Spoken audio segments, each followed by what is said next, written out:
Hi, this is Chuck Gilmore with Power to Sing Live number 109. I want to welcome you to our program today. We're going to be talking about vibrato. Why should you care about vibrato? That's a really great question. Why should you care about vibrato? Not everybody uses vibrato, and if you don't use it, does that mean you're like less of a singer, or those who do are better singers? So we're going to talk all about that today. All right, so welcome to this broadcast, and we're facing in Utah like winter weather now. It's finally, Marty, you're probably laughing at this, but it's down in the, I think we got down to like 19 or 18. I can imagine though what it's like up in Canada, and I'm sure you're in deep freeze right now. So those of you who are watching this later on, we're in the approaching winter here in this lovely state of Utah, and so it gets pretty cold about this time of year. So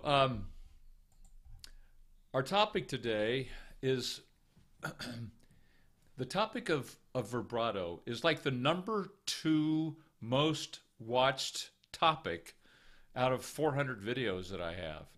And the first one is all about the vocal cords, which is my number one. People have viewed that 10 million times. But number 2 is this this concept, this idea, this principle of singing called vibrato, and it's a very debatable topic. Some people just don't like it. I've had my own students say, I really don't like vibrato. Why do I even need to think about it? So that's the question today. Why should we even care about vibrato? So please make a video about twang, someone said. I don't even know what twang is. I'm sorry. I don't know what twang. I need a definition of twang. I don't teach twang, and so I guess that's why I don't know what it is. So give me a definition, Torrentino.com.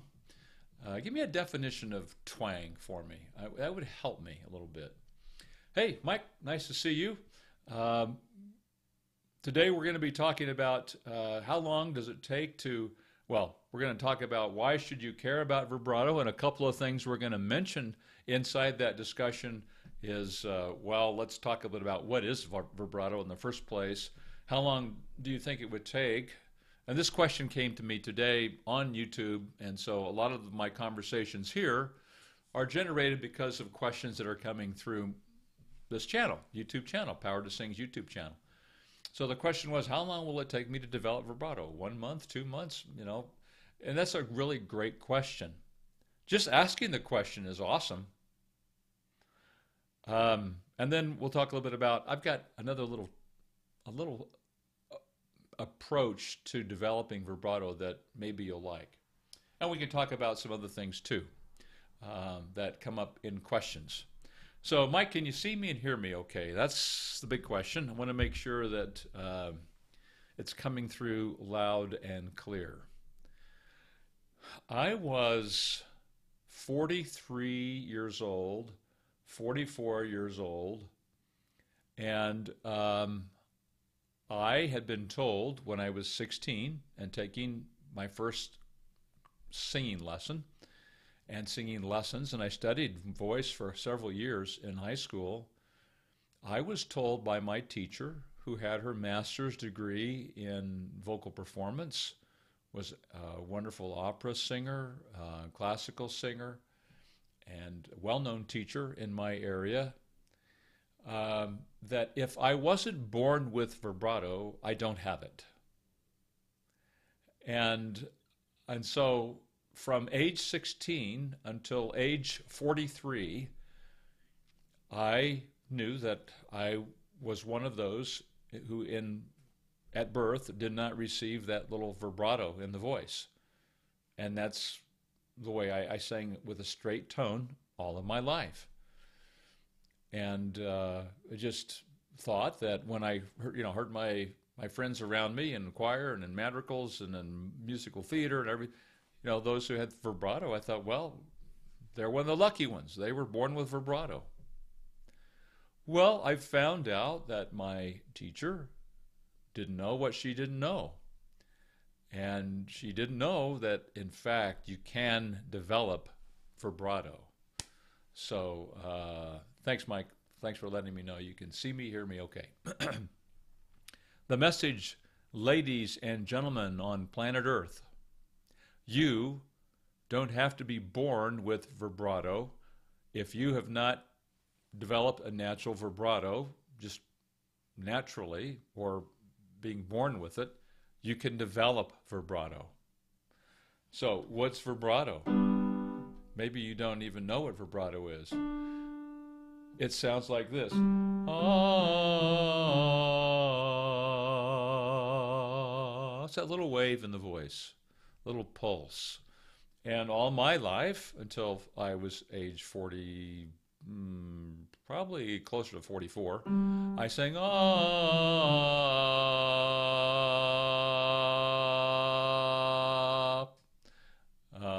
I didn't have, it didn't just go. It didn't just start up when I sang.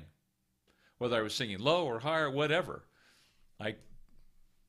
And I didn't think I could get it. And so it wasn't even a thought. I didn't give it any thought at all. I didn't dwell on it at all. Because for, so many years, I just knew that I was not one of those lucky ones that was born with it. So let me ask you this. Do you care about vibrato in your voice? Yes or no? Let me know. I mean, do you care or not? Some people don't care. Others do care. Let me know in the comment section below. Do you care about vibrato or not? I'm not saying you're bad or evil if you don't, or you're great if you do. Do you care about it? If it's like me, maybe you don't even think about it. Maybe you didn't even know. So Ivan says, I would like to know, is it possible and good to control the depth of vibrato and frequency of the vibrato?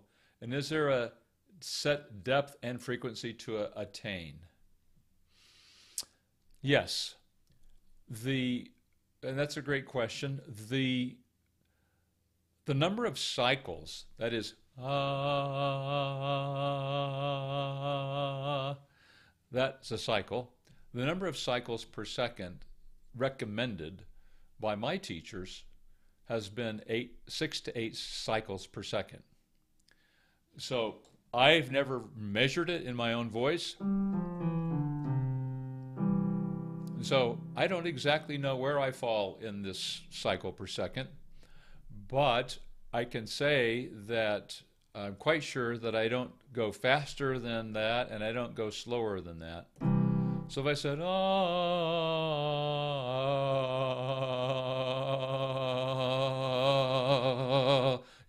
that would be maybe too fast. If that's kind of what the vibrato is doing for you, then that's called a tremolo.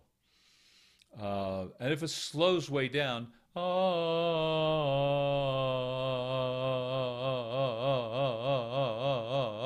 and it starts to lengthen, then that's called a wobble.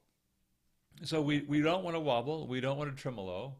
We want that number of cycles per second, anywhere between 6 and 8 cycles per second.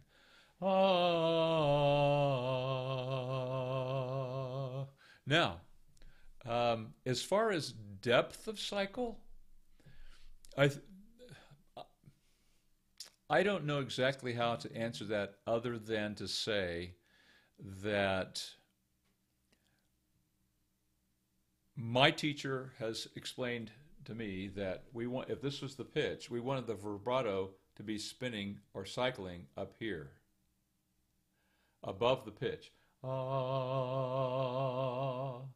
We don't want the length of the cycle to dip down into or below the pitch.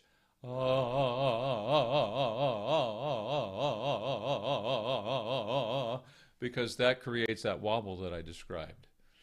Now, I'm sure there are some scientists out there that can give us some exact measurements. But from the standpoint of me as a singer, I try and think of vibrato as being above the pitch and far enough above the pitch that the cycle frequency is 6 to 9 per second. And that's more of a hearing thing for me. I don't have a measuring device to say, oh, you're 5 or you're a 10 or something. In the Western world, we kind of have an ear for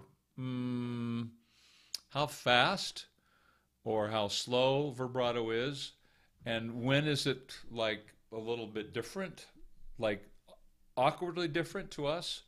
And if it's awkwardly different to us, then it's probably not falling within the parameters of staying above the pitch, spinning above the pitch, and it's probably dipping down into it, and it's either going way too fast or way too slow. We've all heard, at least in parody at least, the elderly gentleman or the elderly lady who is singing in the church choir, you know, that kind of a wobble. So those things are what we want to avoid. And I'm not going to go into a lot of detail today on how we avoid that. What I really want to talk about is, you know, why should you care about it? You know, so Adrian says, yeah, she does care about vibrato. Mike says he does, and it's slowly improving. Awesome. Adrian says it not only helps me sustain on a pitch, but I just think it sometimes chill our vocal cords. Yeah,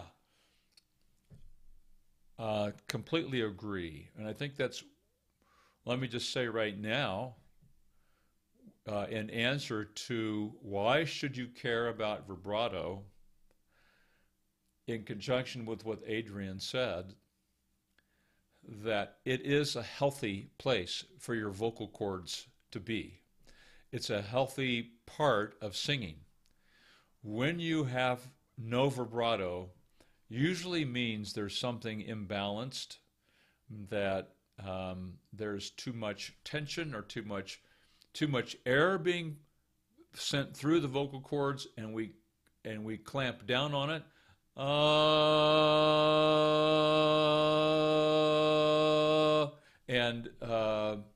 I'm exaggerating that just to make the point that, you know, it'd be interesting. I don't think I have a recording of me singing before I learned vibrato, even though I was like 44 years old when I finally started doing it. I don't have any recordings previous to that I can recall. I did a solo in high school in my madrigal, and I did some musical theater. I did Camelot, and I had the chance to play King Arthur and so forth. That was all with straight tones. I'm so sad about that. I wish I would have had vibrato then. But it's an unhealthy thing to have the vocal cords clamped shut, so much so that the straight tone is the only thing you can make. The balance that you have when you've got vibrato is fundamentally that the air and the vocal cords are playing nicely with each other. There's a balance between air and muscle, so there's not the tension. And so that allows the undulation to occur where the vibrato is able to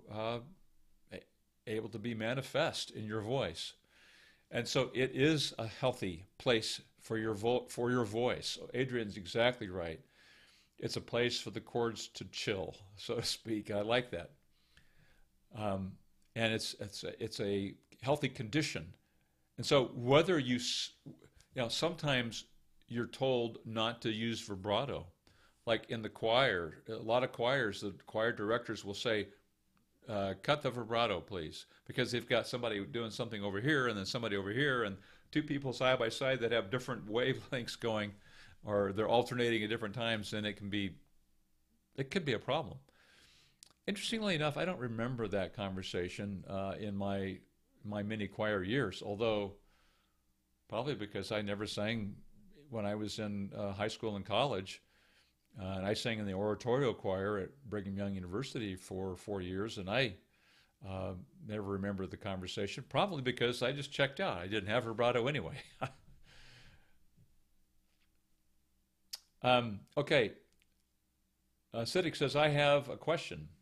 I can reach C5, but I'm afraid my voice is nasal. Can you explain the characteristics of nasal sounds?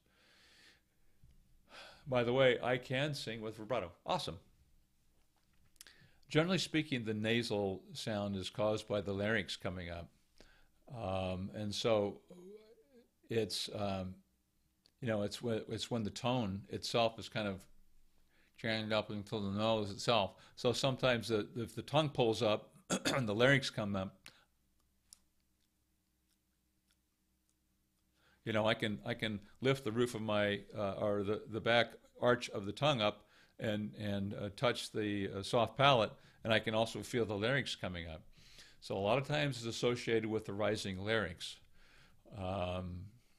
and so it's fixable. I mean, it's not something that you have to live with at all, and it can improve by just getting the larynx exercises to get the larynx down, and make sure the tongue is relaxed. If the tongue is relaxed and sitting behind the lower teeth and just resting there, and it's not being pulled back into the throat and pulled up into the roof of your mouth, so that so the tone is actually kind of shoved up into the nasal passages, then that will resolve itself. It can be resolved by getting the larynx down. Okay, Ivan says, how much above the note? Half a note and a half. Yeah, so, hey TJ, nice to see you. So one of the, it's an alternating pitch. It is an alternating pitch, but it moves so fast that you essentially, just the presence of the pitch is there. You don't really hear a, and I've been taught it's a whole note, alternating whole note.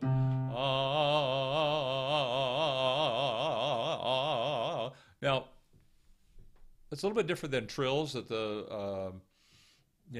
the sopranos who are doing the classical and opera do. It's a little bit different than that. If I sang vibrato like this,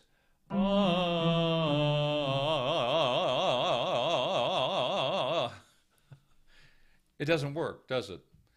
And so, but to start it out, if you don't have it, that's not a bad way to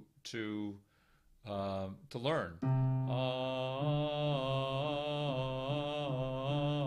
That's C D C D C D.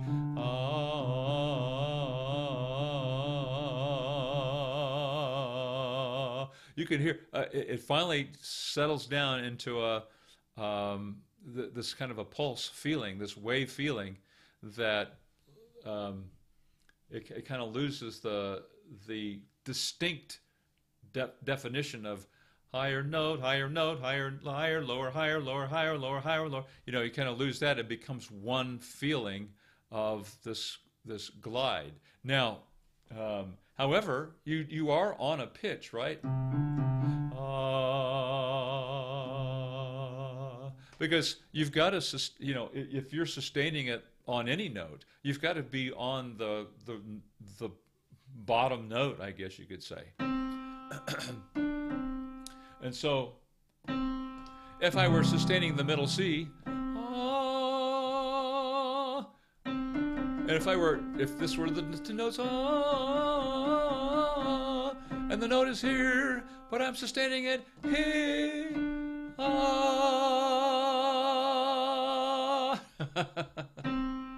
So you do have to you have to allow the vibrato to hone in on the pitch you're sustaining. So the idea of it spinning above is more of a kind of, I guess you'd say, a concept. If this were middle C, I'm not saying I'm above it. I'm the anchor is the middle C. Okay, so let's talk a little bit about, and thanks for your comments, you guys. I like that handshaking tip. Yeah, so display name is referring to one of the ways that I've shown in my videos, 5 ways to get vibrato. It's episode 60 if you're interested in that. You can go look at it. I think it's really I've had so many people comment on how well it works. The first one I show is just this little shake. So let me pause there and answer the question. What is vibrato then? It's alternating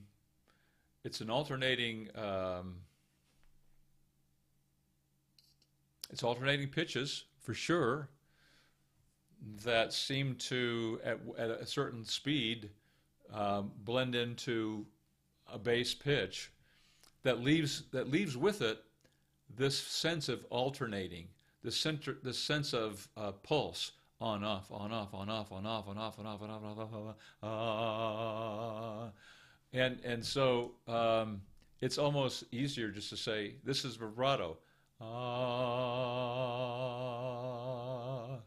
and what's happening is, and again, my teacher has explained it as alternating pressures. Well, what pressures? Well, the pressure of the vertical pressure of the air coming up through the trachea and through the vocal cords, so coming up from the lungs, that air pressure meets the pressure of the vocal cords that's holding back the air. So the vertical and the horizontal pressure, and so the air pressure from the vertical air pressure from the lungs overcomes the horizontal pressure of the cord closure, and it opens up. And then the air passes through, but then the cords regain the upper hand of the pressure, and then the air breaks it through, and this alternation of pressures. And that creates that wave type feeling, or that pulse feeling of the vibrato.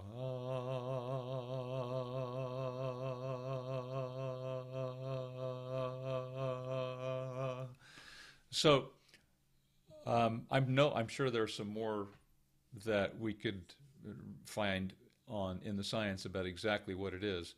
But I've had even one of the professors that I talked to about this, so that presented some information, felt as if there is a fundamental wave, this cycle or wave cycle going on in nature, the light wave and sound wave, and in our own systems, in our own bodies, a wave. Sometimes it manifests itself when we're ill, where there's certain kind of a vibrato that some people get into because of illness that's within this body that manifests itself. And in this case, it's an illness that's no longer able to control this pulse that's already there. And so let me take a couple questions here, because then the next thing I want to ask or talk about is, how long is it going to take? And that's the question that was asked me today. How long will it take to develop vibrato? The great question that he has implies that he does know that it's possible to develop vibrato, and I hope that each of you watching this begins to believe that that is possible. I am one of those that could not do it before. I did not have a natural vibrato. In other words, when I sang, it was only on a straight tone. Adrian says, true, this raising larynx is driving me crazy. I'm trying to fix this with my female voice teacher, but she said that it's actually not a big deal. Huh.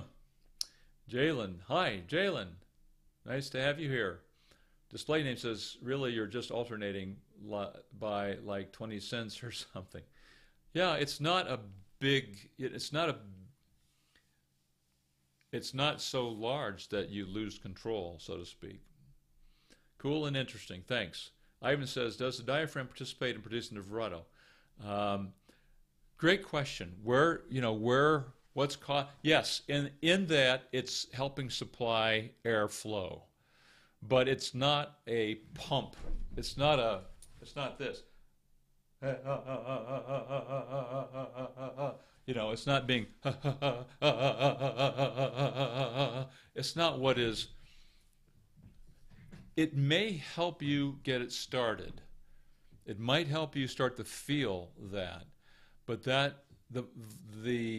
the action of the vibrato is right here, right behind the larynx, where your vocal cords and air are interacting with each other. That's where the vibrato occurs. Ah, and there's no motion there. Notice it's not here. I've seen that.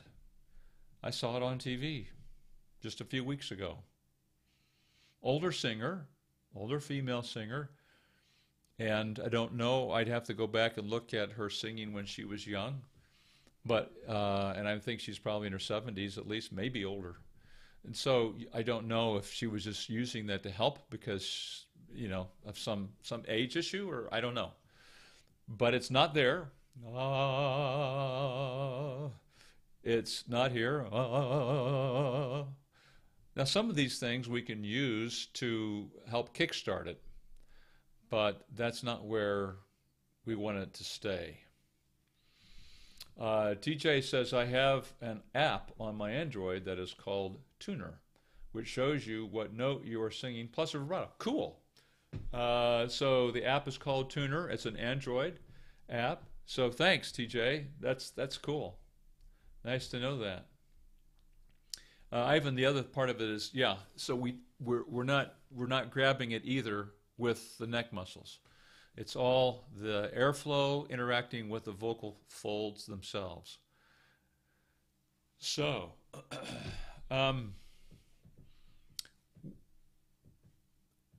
another aspect of why should you care, I tend to feel that the vibrato helps the voice sound better. It takes a bit of an edge off of a straight tone, for example, and rounds the tone off. It seems to me that it helps center or locate and kind of like hone in on the actual pitch itself. Whereas a straight tone, it's so easy for it to fall in the crack,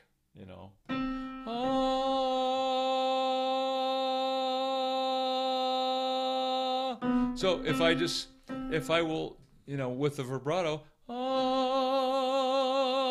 I just feel like it kind of centers the tone of the pitch as well as round the tone and give it some more overtones, a fuller body. Admittedly, in the Western world, we, even if it's just subconsciously, we kind of expect to hear vibrato. Now, I think there are other cultures where their music is a lot of times straight tone. So it may be cultural, but in terms of the health of the vocal cord, I don't think it's I don't think it's social. I think it is I think it's a health factor for all of planet Earth, all of us singers everywhere, that our voices are healthier if we are able to use the vibrato, develop the vibrato, and use it in our singing, use it in our exercises. Now, does it mean we have to use it everywhere? I think it's, you know that in classical music, it's prevalent and prominent almost always.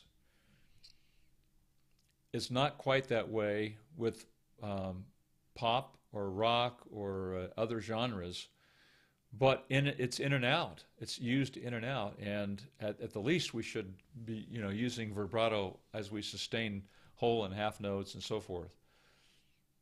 And so I think it's just introduces a healthy voice and helps us maintain a healthy voice.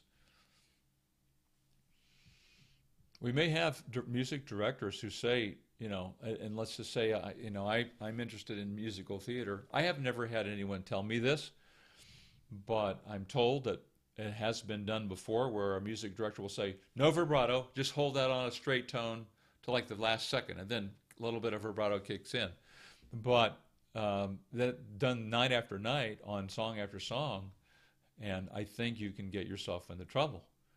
How? Well, it starts to pull the larynx up, which starts to help increase the pull of the chest voice, which begins to wear out the voice, which means that after a week or 2 or 3 of doing it, you start getting hoarse every night. And so then you're dealing with that. So is it only about vibrato? No, probably not. But vibrato is an element of a healthy voice and a healthy use of the voice. And I think used appropriately and done well, it just adds to the beauty of the song. But getting on my soapbox. Okay, Sidik says, thank you very much for the explanation, sir. You are amazing. You are amazing. Sidik. Pekka says, hi. Hey, nice to see you here. Pekka, I don't recognize your name. I don't know if this is your first time, but thank you for joining us today. Display name says, yes, when people say sing it more, I think they're saying to use more vibrato. Yeah, I think that's probably true. Is it difficult to switch it on and off?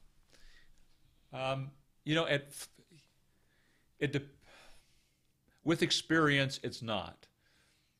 And so if you were, an exercise you could do to practice that, Ivan, would be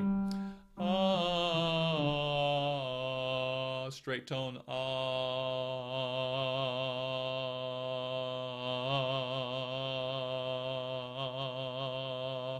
So start and stop it.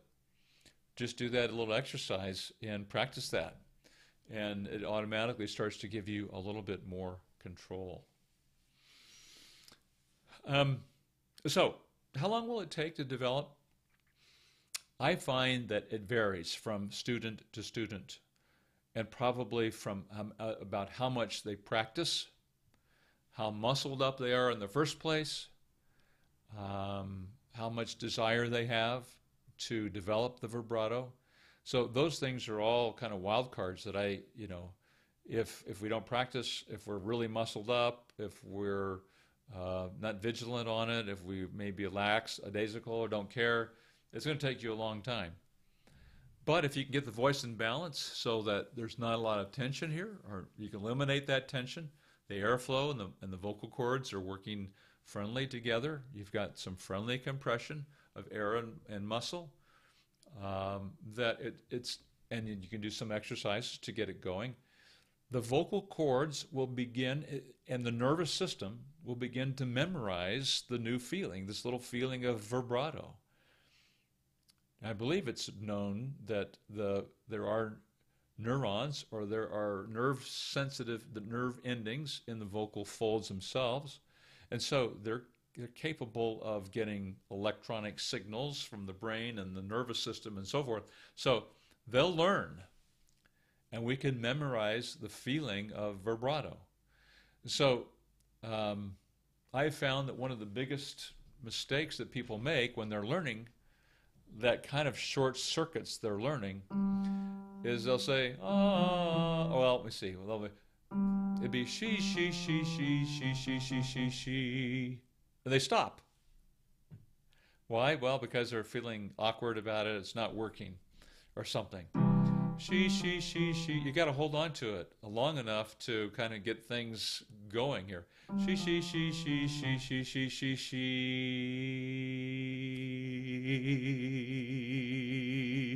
Now, the shaking of the hands that was mentioned earlier, I think by display name, that's what that is.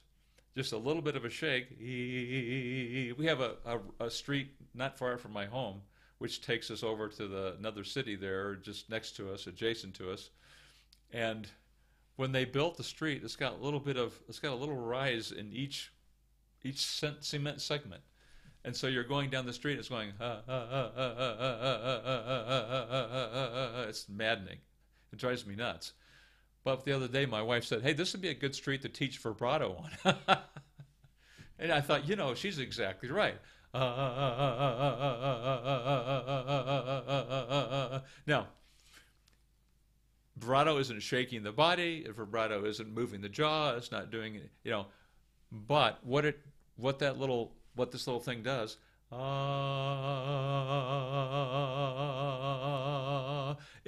it creates that little bit of that little pulse in the voice that's very close to vibrato. Now, if you don't have it, it's okay to manufacture it. You've got to create it at first, so that you start to feel it. And then you stop doing this and see if the vocal cords got the idea. Or she. So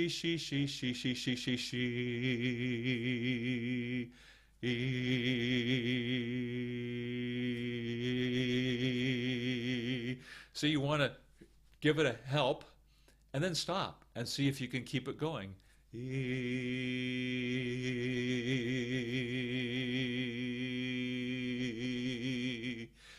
Just add a little bit of help to it, and once it gets going, stop for a minute and see if you can keep it going, keep it continuing.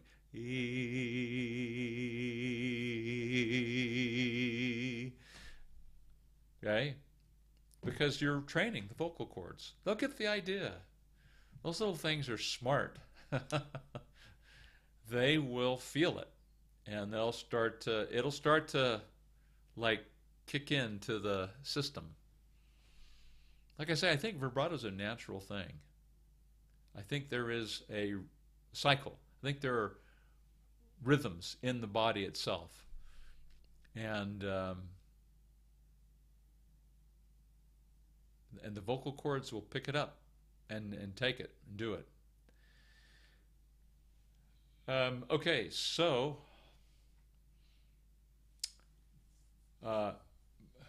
Margina says, Margina TV, sir, I just want my vibrato to be like Michael Jackson. Me too. So, I'm sure that Michael had it when he was a little child, and I know he did, because we have his records, right? Oops, sorry. And so he's probably one that was born with it. But he also took care of his voice, and he practiced all the time. He studied with Mr. Seth Riggs for about 25 years or so, and Seth kept his voice healthy. He had him singing in a mix as much as he could possibly get him to sing in a mix. He had him not abuse his voice as much as he could possibly get him not to abuse. And so Michael had his voice in pretty much peak condition all of his life. And he spent hours and hours developing it. That's probably the price, Margina TV, that you have to pay. You've got to invest quite a bit of time on it if you want it to be like Michael's. But, it's never going to be like Michael's because you're not Michael. I'm not Michael. Just like yours isn't going to be like mine. Mine's not going to be like yours. So we do want to follow the basic principles to do the very best we can, and then we have to live with that. I don't want you to think that just by spending all the time Michael did that you're going to get his kind of voice. Sonia says, thank you. You're welcome, Sonia. Thank you. I got to get there to learn some vibration, some vibrato.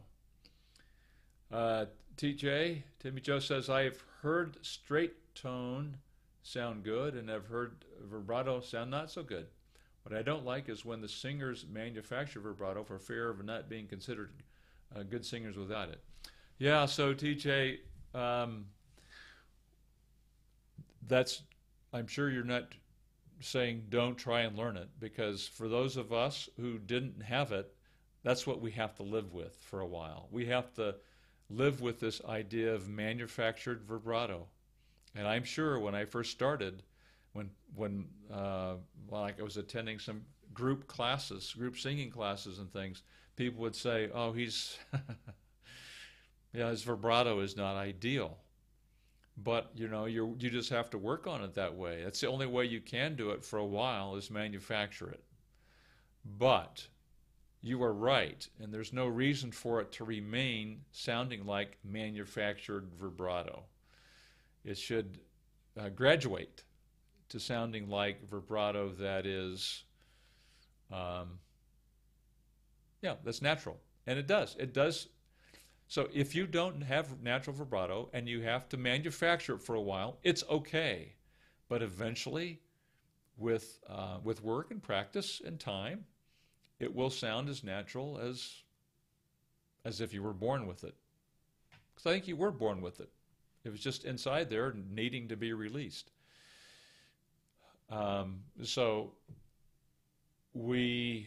sometimes we have to live with that imperfection for a while, kind of like with the rest of our voice, right? Until it becomes and sounds natural. And it will. Guaranteed. Okay, so I guess at the expense of having a good free tone, yeah. So, all right, last thing here is let me just give you this other little thing. It's called the puppy dog pant, or maybe just the pant. But you remember someone asked earlier, maybe it was Ivan or somebody said, "Do you use the diaphragm?" And no, you don't necessarily, but you could use it to help you get it started. So if you know how a little dog will run, he's been out running around chasing rabbits and cats and different things, comes into the house and he's going. So try that for a second and just say, and then allow a little bit of the voice, slight little bit of the voice to come in. And so I'm kind of pumping it with the help of the diaphragm.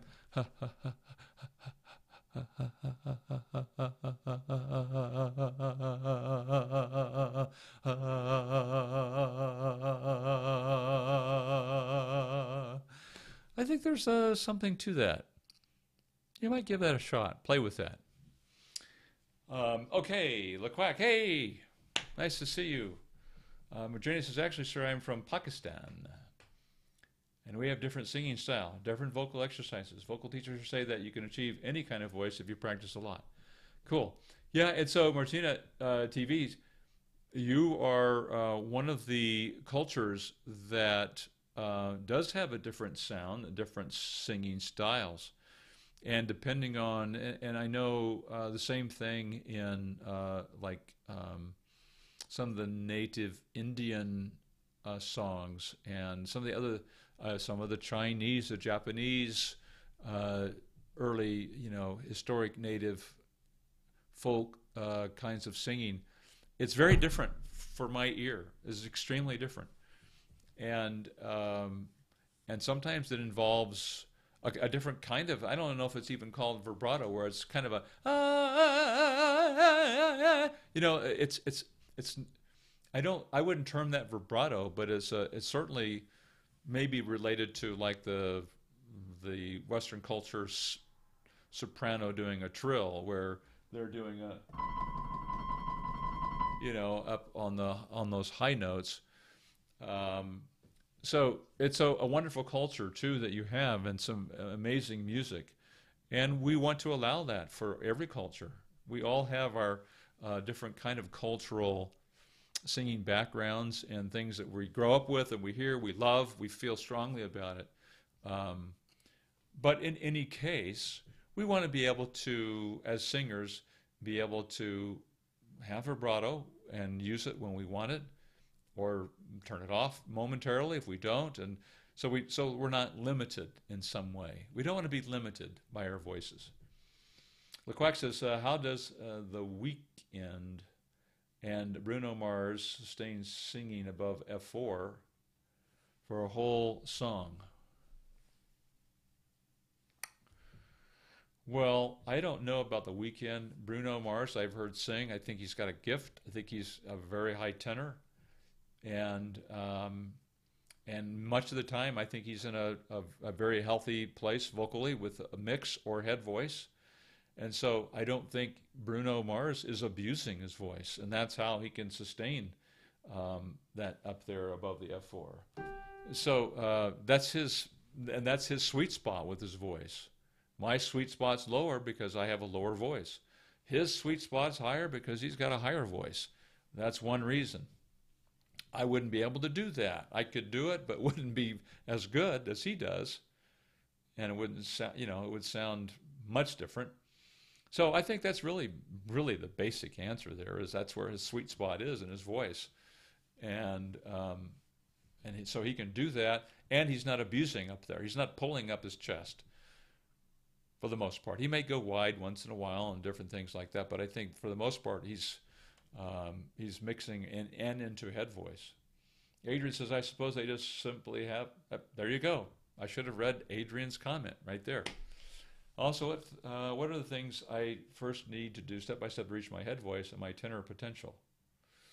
Well, the Quack, I hope that you, if those of you who may be new here, I don't know if I know the Quack's not, because I remember him, but one of the starting points is to get your vocal type.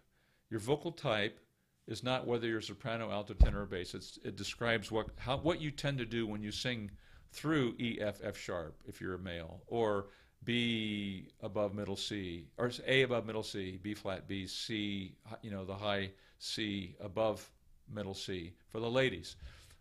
It describes what you tend to do when you sing through the bridge, which is those notes.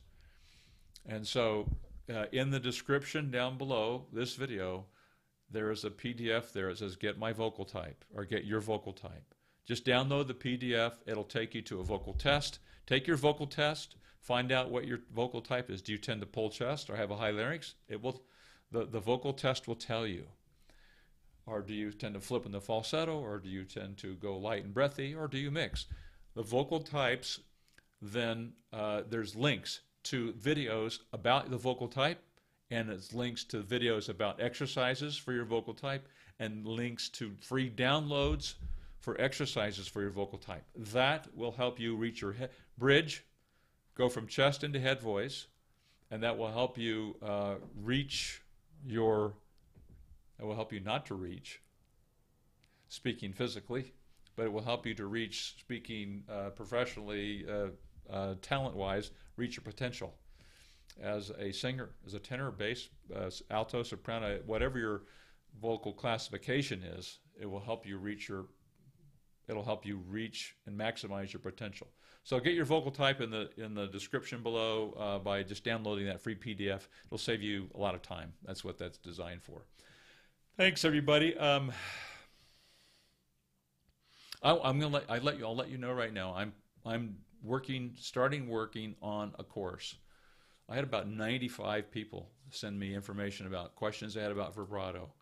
And I'm going to put together a really, expanded version of the little video. It's on my website. It's 8 minutes long. This is going to be something that will take you from A to Z in an efficient way to develop vibrato, learn to control vibrato, and learn to improve vibrato, and learn to manage the vibrato appropriately and use it in songs. And so that's in the works right now, and I think it'll be very, very exciting to be able to provide that for everybody. Thank you for joining me today. It's been great. You've had some great comments, and LeQuack says, I tried to do an exercise, but my swallowing muscles tighten up every time I try to go above the E4.